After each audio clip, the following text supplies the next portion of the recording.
हमारी संस्कृति, हमारे संस्कार सदा रहें हमारे साथ। सब्सक्राइब करें तिलक।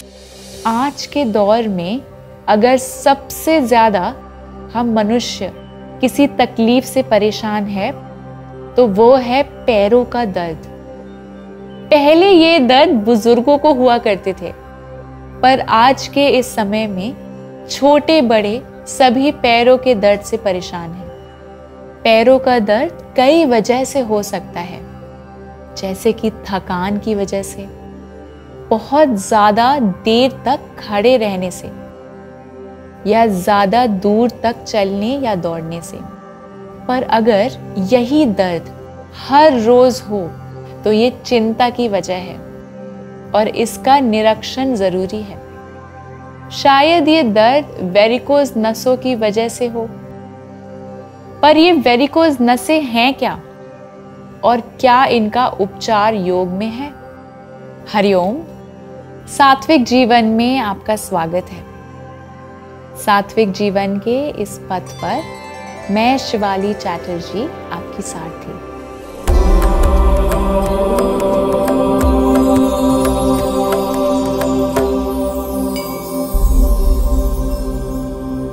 जब त्वचा के नीचे की नसें फैल जाती हैं, पतली और तनी हुई होती हैं, तो इसे वेरिकोज नसों के रूप में जाना जाता है। नसों की दीवारों का पतला होना भीतर के वाल्वों का विफलता के कारण होता है, जिसके परिणाम स्वरूप रक्त का जमाव होने लगता है और उभरी हुई पतली नसें दिखने लगती हैं जो तकलीफ देने लगती हैं। इसका उपचार समझने से पहले समझते हैं इसके कारण और लक्षण को। वेरिकोज वेन्स की समस्या इस बात पर भी निर्भर करती है कि आपका शरीर ज्यादा से ज्यादा समय किस स्थिति में रहता है। लंबे समय तक एक ही पोजीशन में खड़े रहना या बैठे रहने से रक्त प्रवाह में असहजता होती है, जिससे वेरिकोज नसों की समस्या शुरू हो जाती है। गर्भावस्था वेरिकोज वेन्स का खतरा बढ़ा देता है। इस दौरान खून ज्यादा बनने लगता है, लेकिन पैरों के ऊपर की ओर रक्त संचार कम हो जाता है। अधिक वजन बढ़ने से शरीर की नसों में दबाव उत्पन्न होता है, जिससे इसकी समस्या उत्पन्न हो जाती है।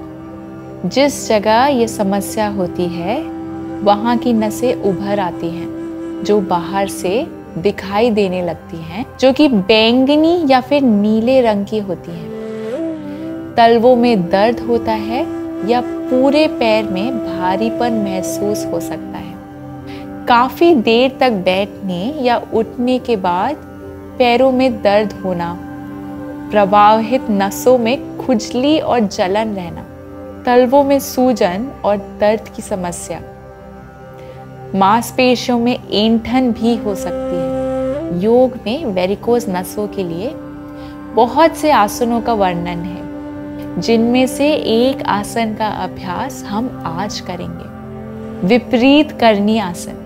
विपरीत करनी एक संस्कृत शब्द है जो उल्टे होने के एक कार्य को दर्शाता है। इस आसन को अंग्रेजी में legs up the wall pose भी कहा जाता है। चलिए अब देखते हैं इस आसन का अभ्यास कौन ना करे। मासिक धर्म के दौरान इस आसन का अभ्यास वर्जित है। जिन लोगों को आंखों की समस्या है, जैसे ग्लूकोमा, मोतियाबिंद की समस्या में भी इस आसन का अभ्यास ना करें। कूल्हे या घुटनों की चोट वाले व्यक्ति को इस आसन का अभ्यास नहीं करना चाहिए। गर्भवती महिलाएं इस आसन का अभ्यास ना करें। उच्च रक्तचाप, हर्निया के मरीज इस आसन का अभ्यास से बचें। अब देखते हैं आसन से होने वाले लाभों को। विपरीत करनी मुद्रा आपके पैरों को आराम देने में मदद करती है और यदि आपके पैरों में दर्द हो तो लाभ प्रदान करती है। ये रक्त का बहाव पैरों से सर की ओर बढ़ाती है, जिससे इसके नित्य अभ्यास से वेरिकोज नसों से निजात प्राप्त होता है। इस आसन का अभ्यास अगर सोने के पहले किया जाए तो ये अनिद्रा की समस्या को दूर कर नींद लाता है। PMS के दौरान महसूस होने वाले मूड स्विंग्स को कम करने के लिए सोने से पहले ये योग करें। तंत्रिका तंत्र को शांत कर तनाव और चिंता को कम करता है। इस आसन का अभ्यास मस्तिष्क की ओर रक्त के प्रवाह को बढ़ाता है, जिससे इसकी कार्य प्रणाली में सुधार होता है। चेहरे में चमक आती है और बालों का झड़ना भी कम होता है। आसन का अभ्यास गर्दन में तनाव और दर्द से राहत दिलाता है।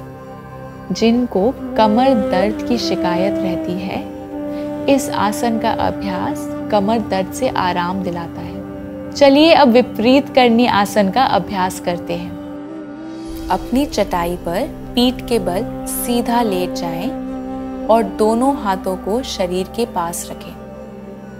अब धीरे धीरे सांस भरते हुए दोनों पैरों को उठाएं जब तक पैरों और जमीन के बीच 45 डिग्री का कोण ना बन जाए। अब हाथों को कमर से सहारा देते हुए कूल्हों से ऊपर उठाएं। अब फिर से धीरे धीरे पैरों को ऊपर उठाएं जब तक कि पैर एक सीधी रेखा में ना आ जाए। इस प्रक्रिया को करते समय ध्यान रहे कि कोहनियां जमीन पर टिकी रहेंगी। आप आराम पाने के लिए अपने कूल्हों के नीचे किसी तकिए या कंबल को मोड़ के भी रख सकते हैं और पैरों को किसी नजदीकी दीवार पर आराम से सहारा दे सकते हैं।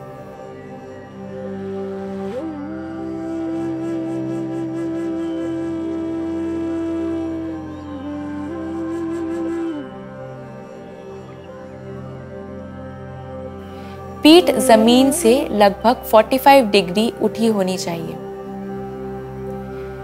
30 से 60 सेकंड के लिए इसी स्थिति में बने रहें। मुद्रा से बाहर कैसे आएं? अब धीरे धीरे श्वास छोड़ते हुए हाथों से कमर को सहारा देते हुए पैरों को नीचे लाएं और कूल्हे को जमीन पर रखें और आराम करें।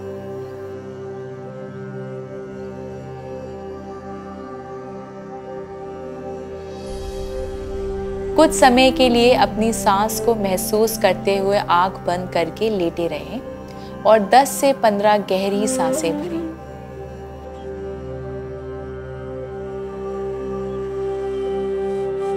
धीरे से अपनी दाहिनी ओर करवट बदलें और अपने बाएं हाथ का सहारा लेते हुए सुखासन में बैठ जाएं।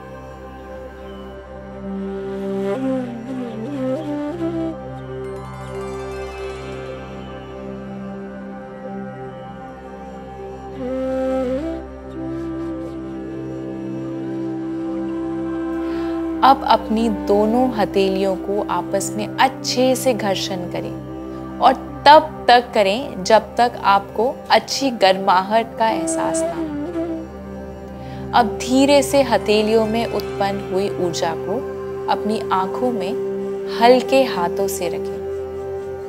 ध्यान रखें, हथेलियों से आंखों पर कोई भी दबाव नहीं देना है। धीरे से हथेलियों को देखते हुए आंख खोलें।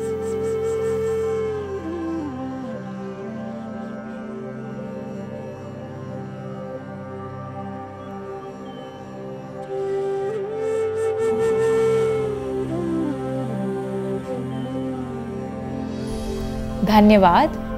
मैं आशा करती हूँ कि आप इस योग आसन को अपने व्यायाम में शामिल करेंगे और इससे होने वाले लाभ को कमेंट्स के द्वारा हमसे भी साझा करेंगे। मैं और मेरा सात्विक जीवन का परिवार फिर से योग और स्वास्थ्य से जुड़ी कुछ नई जानकारियों के साथ आपसे जल्द ही मिलेंगे। तब तक के लिए हमारे इस वीडियो को लाइक और शेयर करें और हमारे इस अनोखे से परिवार का हिस्सा बने और हमारे इस चैनल को सब्सक्राइब करें। स्वस्थ रहें, प्रसन्न रहें, आत्मा और परमात्मा के मिलन की इस सात्विक जीवन यात्रा में हमारे संग चलें। दिव्य शक्ति की कृपा हम सब पर बनी रहे। हरि ओम तत्सत।